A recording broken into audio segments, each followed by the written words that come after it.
सर्वेभ्य नमो नमः।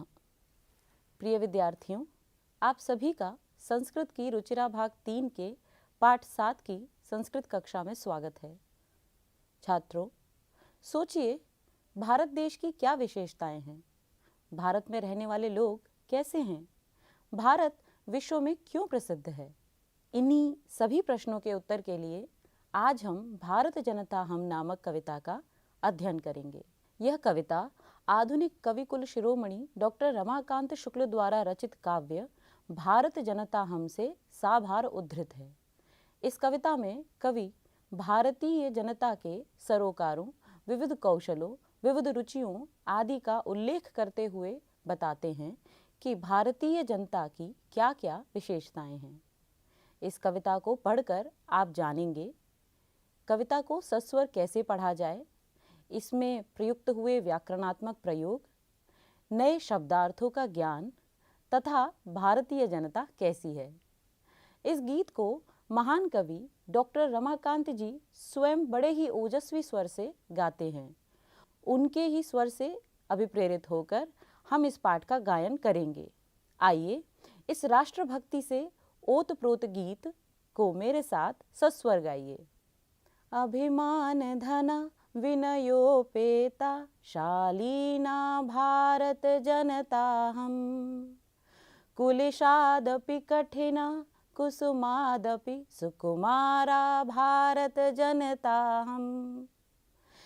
निवसामि समस्ते संसारे मन्ये च कुटुम्बं वसुन्धरां, प्रेयः श्रेयः च चिनोम्युभयं सुविवेका भारत जनता हम।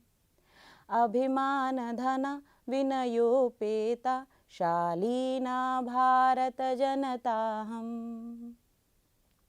विज्ञान धना हम ज्ञान धना साहित्य कला संगीत परा, अध्यात्म सुधा तटिनी स्नानहि परिपूता भारत जनता हम। अभिमान धना विनयोपेता शालीना भारत जनता हम। मम गीतैर्मुग्धं समं जगत्, मम नृत्यैर्मुग्धं समं जगत्, मम काव्यैर्मुग्धं समं जगत्, रसभरिता भारत जनता हम। अभिमान धना विनयोपेता शालीना भारत जनता हम। उत्सव प्रिया हम श्रम प्रिया पदयात्रा देशाटन प्रिया, लोक क्रीड़ा सक्ता वरधे तिथि देवा भारत जनता हम। अभिमान धना विनयोपेता शालीना भारत जनता हम। मैत्री में सहजा प्रकृतिरस्ति, नो दुर्बलताया पर्यायः, मित्रस्य चक्षुषा संसारं पश्यन्ति भारत जनता हम। अभिमान धना विनयोपेता शालीना भारत जनता हम। विश्वस्मिन् जगति गताहम् अस्मि, विश्वस्मिन् जगति सदा दृश्ये, विश्वस्मिन् जगति करोमि कर्म कर्मण्या भारत जनता हम। अभिमान धना विनयोपेता शालीना भारत जनता हम। शालीना भारत जनता हम। छात्रों, आइए इस कविता के अर्थ को समझते हैं। अर्थों को समझने के लिए हम इसका अन्वय करेंगे। क्या आपको पता है अन्वय क्या होता है? श्लोक या कविता के पद्यों के शब्द एक निश्चित क्रम में नहीं होते, क्योंकि इन्हें गाने के लिए लय की आवश्यकता होती है, जिसे हम छंद के नाम से जानते हैं। उन्हीं छंदों को जब हम सरलता से अर्थ समझने के लिए वाक्य का निर्माण करते हैं, उस प्रक्रिया को अन्वय कहते हैं। आप स्वयं भी अन्वय कर सकते हैं, जिसके लिए आपको कर्ता, कर्म व क्रिया को जानना और पहचानना होगा तथा निश्चित क्रम में उसे रखना होगा। जैसे यहाँ लयबद्ध वाक्यों को देखिए, पठति पुस्तकं बालकः लिखति पुस्तकं बालकः, पठति पुस्तकं बालकः लिखति पुस्तकं बालकः। यहाँ पहले वाक्य में कर्ता कौन है, मतलब पढ़ता कौन है, पढ़ने वाला कौन है, पढ़ने वाला है बालक, तो कर्ता कौन हुआ, बालकः। और बालक क्या कर रहा है, बालक पढ़ रहा है। तो और क्रिया क्या है बालक की, पढ़ना, मतलब पठति, तो क्रिया हुई पठति, कर्ता हुआ बालक, और बालक क्या पढ़ रहा है, पुस्तक, तो कर्म क्या है, पुस्तकम। तो अतः साधारण व सरल वाक्य हुआ बालकः पुस्तकम पठते, बालक पुस्तक पढ़ता है। इसी प्रक्रिया को अन्वय कहेंगे। इसमें विशेषण विशेष्य भी महत्वपूर्ण स्थान रखते हैं। विशेषण वे शब्द होते हैं जो किसी की विशेषता बताते हैं, जैसे चतुर, भोला, नटखट। और विशेष्य वो शब्द हैं जिनकी विशेषता बताई जा रही है, जैसे बालक या बालिका। अतः भोला बालक में भोला विशेषण हुआ और बालक विशेष्य हुआ। उसी तरह नटखट बालिका में बालिका विशेष्य हुई और नटखट विशेषण हुआ। ऐसे प्रयोगों से भाषा और भाव पुष्ट होते हैं, स्पष्ट होते हैं। जैसे मैं आपको समझाने के लिए एक और उदाहरण देती हूँ। आपके घर में आपकी मम्मी बोलती हैं, बेटा शर्ट लेके आ जाओ, तो आप जाएंगे अलमारी में से शर्ट ढूंढेंगे, लेकिन आपको तो ये नहीं पता कि काली शर्ट लानी है, सफ़ेद शर्ट लानी है या नीली शर्ट लानी है। तो आपकी मम्मी जब आपको बोलेंगी नीली शर्ट ले आओ, तो जो नीला शब्द है उससे आपका भाव संपुष्ट होगा, आपका जो विषय है वो स्पष्ट होगा कि शर्ट जो है वो नीले रंग की है, वो मुझे लेकर आनी है। अन्वय में इनका प्रयोग कैसे होता है आगे हम देखेंगे। चलिए पहला पद्य पढ़ते हैं। अभिमान धना विनयोपेता शालीना भारत जनता हम, कुलिशादपि कठिना कुसुमादपि सुकुमारा भारत जनता हम। इसका अन्वय क्या होगा बच्चों, इसके अन्वय में सबसे पहले हम कर्ता को रखेंगे, तो कर्ता क्या होगा, अहम, मैं। अहम अभिमान धना विनयोपेता शालीना भारत जनता अस्मि, मैं भारत जनता हूँ, अस्मि मतलब हूँ। आगे क्या होगा, अहम कुलिशादपि कठिना कुसुमादपि सुकुमारा भारत जनता अस्मि, मैं भारत जनता हूँ। मैं कैसी भारत की जनता हूँ, उसके लिए यहाँ पर विशेषण रखे गए हैं। यहाँ पर कुछ कठिन शब्द हैं, जैसे विनयोपेता मतलब विनम्रता से परिपूर्ण, इसमें संधि है, विनय जमा उपेता, उपेता मतलब परिपूर्ण। फिर कुलिशादपि, कुलिश मतलब बच्चों वज्र, वज्र जो कि बहुत ही स्ट्रॉन्ग, बहुत ही मजबूत हथियार होता है, उससे भी, इसका अर्थ होगा उससे भी, मतलब वज्र से भी। कुलिशाद अपि, अपि का मतलब होगा भी। कुलिशाद की तरह और प्रयोग होंगे, जैसे रामात या वृक्षात, मतलब कि से। इसमें कौन सी विभक्ति का प्रयोग है, पंचमी विभक्ति का। बच्चों इसका अर्थ क्या होगा, मैं स्वाभिमान रूपी धन वाली, विनय से युक्त, शालीन, वज्र से भी कठोर, फूल से भी कोमल भारत की जनता हूँ। इसका भावार्थ क्या होगा, भारत की जनता जो है वो स्वाभिमानी है, उसका जो धन है वो वास्तव में पैसा नहीं है, उसका जो धन है वो वास्तव में उसका स्वाभिमान है। उसके अलावा वो विनयी है, विनय से परिपूर्ण है, विनय उपेता, उसके अंदर बहुत ही हम्बलनेस है, और वो शालीन है। उसकी शालीनता इतनी है कि इतनी बड़ी जनसंख्या होने पर भी वह शांति से रहने वाली भारत की जनता है, अनेकता में एकता वाली भारत की जनता है। वह वज्र से भी कठोर या कठिन है, इसका मतलब ये है कि भारत के लोग पक्के इरादों वाले हैं और फूल से भी कोमल है, अर्थात कोमल हृदय वाले हैं। तो कोई ये ना समझे क्योंकि भारत के लोग वज्र से भी कठोर हैं तो इसका मतलब वो केवल कठोर हैं, नहीं, वो लोग भावनात्मक भी हैं, उनके भाव जो हैं वो फूलों से भी कोमल हैं। विद्यार्थियों, यहाँ अन्वय में अर्थ की सरलता के लिए ब्रैकेट में हूँ के लिए संस्कृत शब्द अस्मि का प्रयोग किया गया है, जिसका प्रयोग छंद या स्वर भंग नहीं हो इसलिए कवि ने नहीं किया। इस तरह के और वाक्य क्या होंगे? स्क्रीन पर इनके उदाहरण देखिए। अहम शिक्षिका अस्मि, मैं शिक्षिका हूँ। अहम अध्यापिका रिक्त स्थान, तो मैं अध्यापिका, यहाँ पर रिक्त स्थान में क्या आएगा? अस्मि, मैं अध्यापिका हूँ। फिर रिक्त स्थान अध्यापकः अस्मि, इस रिक्त स्थान में क्या आएगा? मैं का मतलब अहम, मैं अध्यापक हूँ, अहम अध्यापकः अस्मि। अहम शिक्षकः अस्मि, मैं शिक्षक हूँ। आप भी ऐसे वाक्यों को बनाइए। अगला पद्य है, निवसामि समस्ते संसारे मन्ये च कुटुम्बं वसुंधरां प्रेयः श्रेयः च चिनोम्युभयं सुविवेका भारत जनताहम्। इसका अन्वय होगा, अहम समस्ते संसारे निवसामि च, मैं सारे संसार में निवास करती हूँ।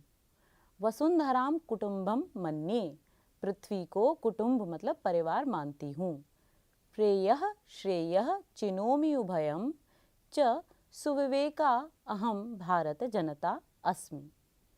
इसमें कुछ कठिन शब्द हैं, जैसे कुटुंबम, कुटुंबम मतलब परिवार, तो कुटुंबम में द्वितीय विभक्ति है, इसका मतलब है परिवार को।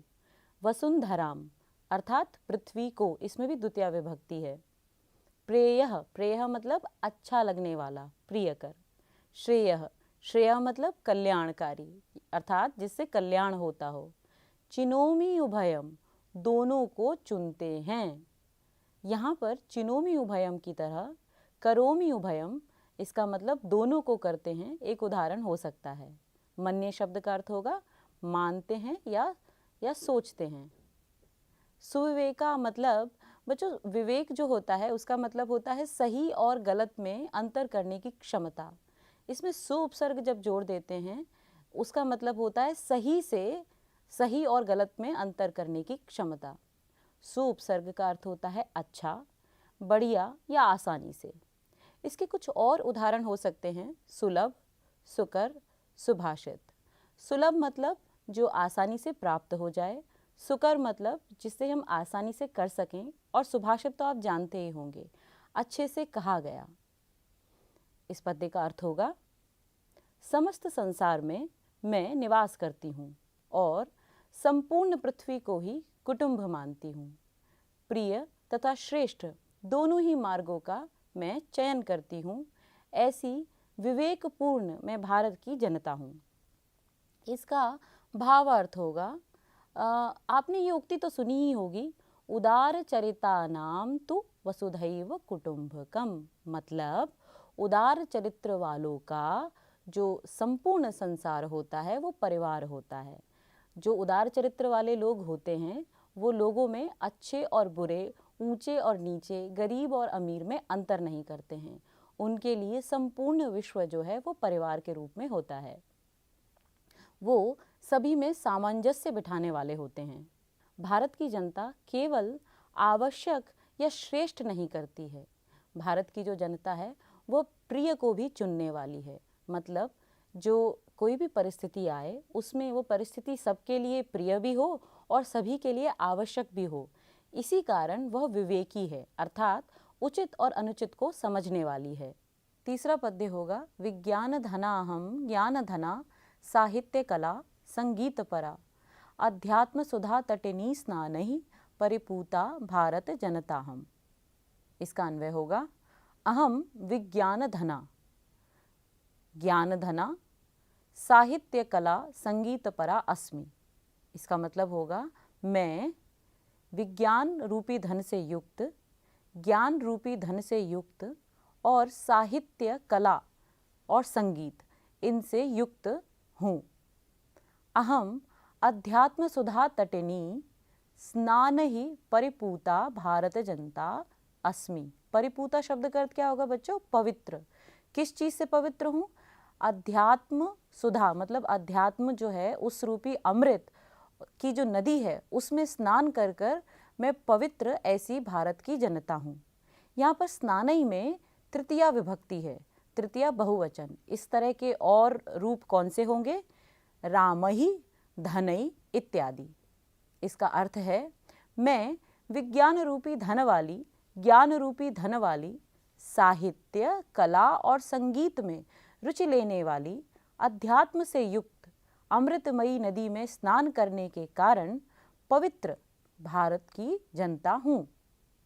इसका भावार्थ क्या होगा बच्चों कि भारत की जो जनता है उसका जो धन है वो विज्ञान है, उसका धन पैसा नहीं है।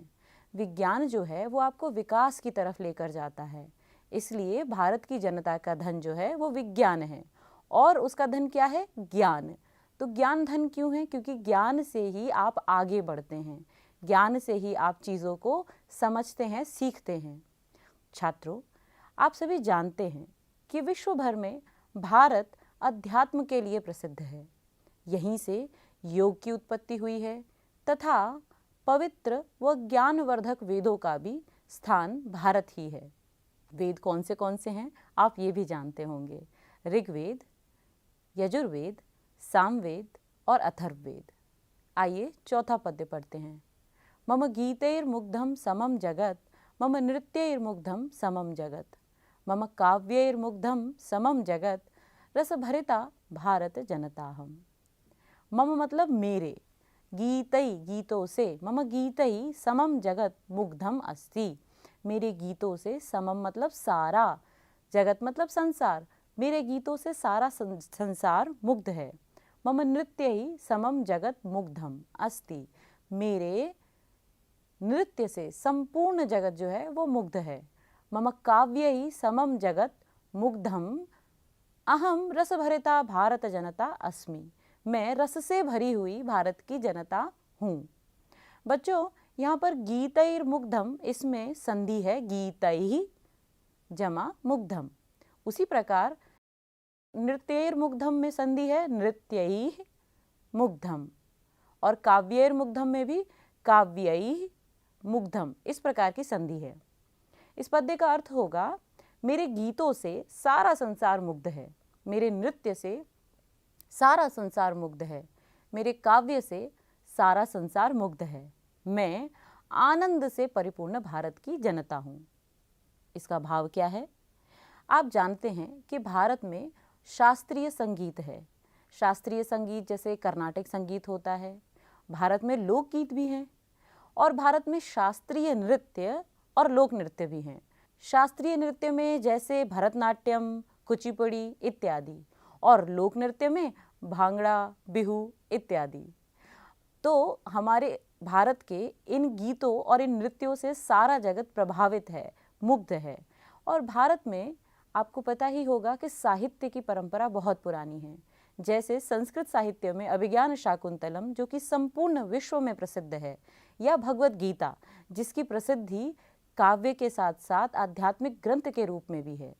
इस प्रकार के भारत के लोग जिनके समाज में काव्य रस भरा हुआ है और उसी काव्य रस के कारण उनका जीवन जो है वो रस से परिपूर्ण है, इस प्रकार ये भारत की जनता है। बच्चों, यहाँ पर रस भरिता कर एक शब्द का प्रयोग है जिसका अर्थ है रस से भरी हुई। इस तरह का प्रयोग आप अन्य शब्दों के साथ कैसे कर सकते हैं? विष भरिता, विष से भरी हुई। सुधा भरिता मतलब अमृत से भरी हुई। यहाँ भरिता जो शब्द है वो स्त्रीलिंग है। बच्चों, पांचवा पद्य है। उत्सव प्रिया हम श्रम प्रिया, पदयात्रा देशाटन प्रिया, लोक क्रीड़ा सक्ता वरधे, तिथि देवा भारत जनता हम। इसका अन्वय होगा अहम उत्सव प्रिया श्रम प्रिया पदयात्रा देशाटन प्रिया अस्मि। मैं हूँ, मैं कैसी हूँ? मैं उत्सव प्रिया हूँ, उत्सव को पसंद करने वाली हूँ। श्रम प्रिया, मेहनत को पसंद करने वाली हूँ। पदयात्रा देशाटन प्रिया, तथा देश में घूमना, आटन मतलब घूमना, तो देश में घूमना पसंद करने वाली हूँ। लोक क्रीड़ा सक्ता अतिथि देवा वरधे अहम भारत जनता अस्मि। अर्थात लोक क्रीड़ा सक्ता, लोक क्रीड़ा में रुचि रखने वाली, अतिथि देवा वरधे, वरधे मतलब बढ़कर, अतिथि को देवता से भी बढ़कर मानने वाली, अहम भारत जनता अस्मि, मैं भारत की जनता हूँ। बच्चों, यहाँ पर वर्धे जो है उसमें कौन सी धातु होगी? वृद्ध धातु। आइए इसका अर्थ समझते हैं।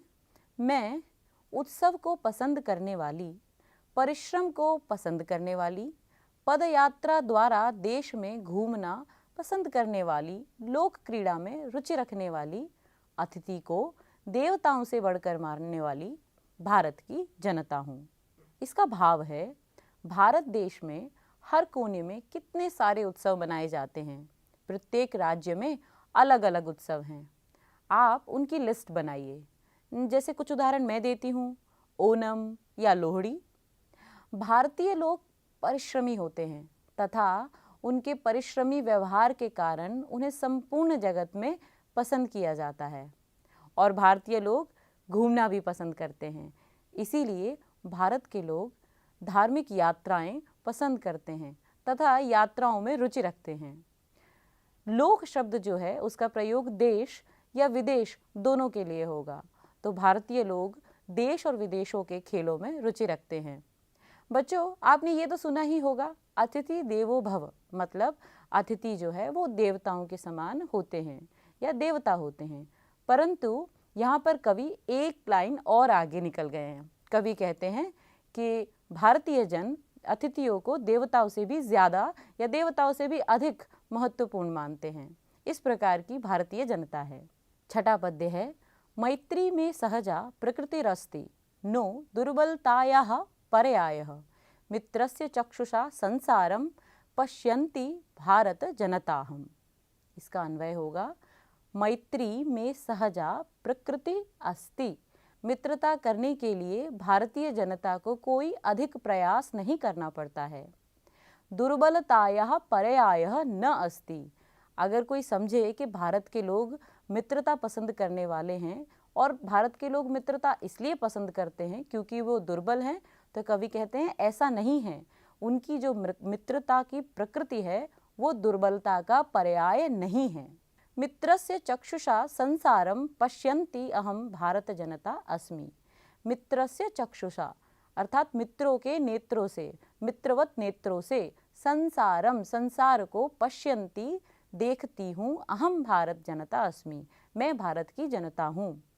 इसका अर्थ है, मित्रता मेरा सहज स्वभाव है, यह हमारी दुर्बलता कमजोरी का पर्याय नहीं है।